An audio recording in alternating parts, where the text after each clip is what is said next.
Қазақ тілінде аң құстың өзінің ғана емес, одан туған төлдің де атауы бар.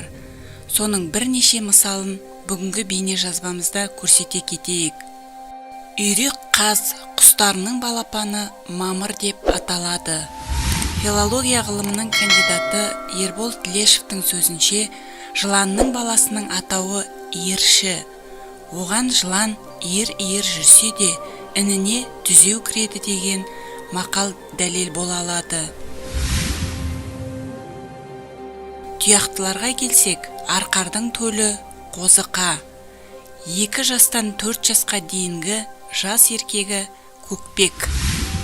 Ал таутекенің лағы дегрес, 1 жасары жусақ.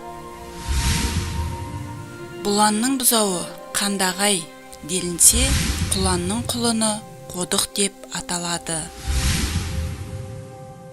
Ал түлкінің күшігінің бір емес бірнеше атауы бар. Оны мыртот, жәутік, жаутаң деп атай береді.